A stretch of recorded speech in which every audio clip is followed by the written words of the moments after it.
Good afternoon, everyone. I would like to welcome everyone to Avenel Middle School on this special day to acknowledge the entire Avenel Middle School community for pitching in and doing their part to support the Have a Heart food drive here in Woodbridge Township. I'd like to take this opportunity just to acknowledge the people who are here with us today. We have Ms. Peterson, paraprofessional, one of our student council advisors, Mrs. Reagan, Mr. Peter Barcelona, who does a phenomenal job with this initiative. Over on this side, we have Mrs. Joe, who's one of our student council advisors, our vice principal, Mr. Hugelmar, our wonderful student council president. Give your name. Maricela Cardona, and she'll be speaking momentarily. And a very, very big thank you to Mayor John McCormick, who does a tremendous job supporting our school, and we're thrilled to have him today. So at this time, I'd like to introduce Mayor McCormick. Thank you. Mr. Short didn't introduce himself, but that's Mr. Short. He is the principal of Avenel Middle School, and he's thanking me for coming here, but I'm coming here to thank him and to thank everybody here for this great job with the food drive. As everybody knows, there is no attendance, at least not until next week, and it's difficult to have these drives, but the need didn't go away just because of the pandemic. In fact, the need probably doubled, and Peter Barcelona will explain that. So we always love coming here. This school really has a culture of community involvement that I wish every single school in the entire town had.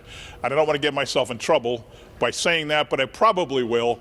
But the fact is that they do so many things here with the National Junior Honor Society and the Community Service Club. What do you call that exactly? Community Service Club, okay. And so many other areas that they give back to the community. There's so many events here. I'm here a lot. And that's because of the leadership of Mr. Hugelmeyer and Mr. Short and all the other teachers here. Plus, this is the school that produced Kelly Mitch.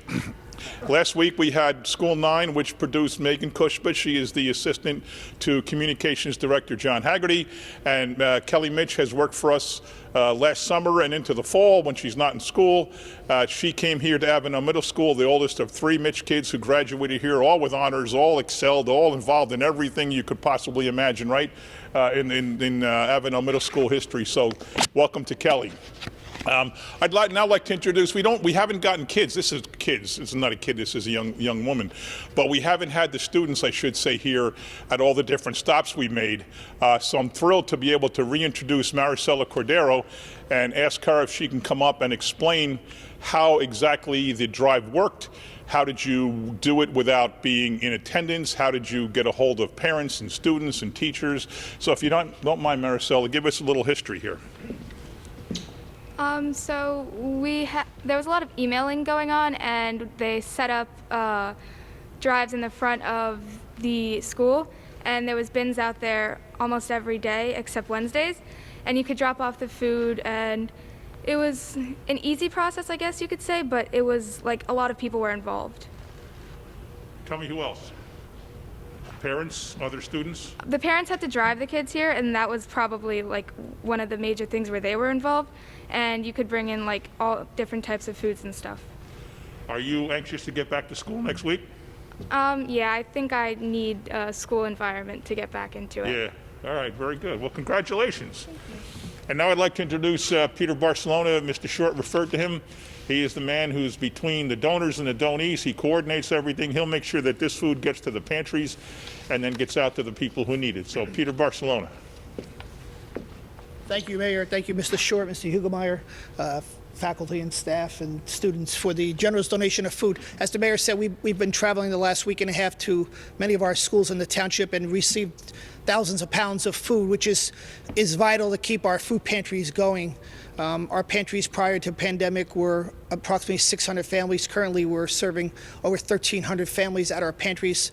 So the need is great. And I would just say, even though the drive is wrapping up this week with the Have a Heart, with the Valentine's Day food drive, food can be dropped off at the Woodbridge Public Health Center. They dropped up at the community center or at our libraries all year long because the need will continue even though we're ending this drive. So everything that we can do to feed our neighbors, we thank you for it. So on behalf of those that I serve, thanks. Thank you, Peter. I'd like to conclude this press conference with a plea for anyone who has any double extra large masks or triple extra large masks. The space between my nose and my ears is more than most people in American history. I have a very large head, and I've had that since I was a kid. When I played Pop Warner football, they had to get a special helmet made for me, but that's not really important now. What's important is I'm going to wind up, when this pandemic is over, looking like a clown because there are no masks that fit me, and all day when I'm wearing the mask, my ears look like this. And I'm afraid that when this is all over, they're going to stay that way. So please, if any of you have any extra large, double extra large, triple extra large masks, I don't care if they're flowers or birds or girl things or things I normally would never wear, I'll wear it if I can protect my ears for the future. So thank you, everybody.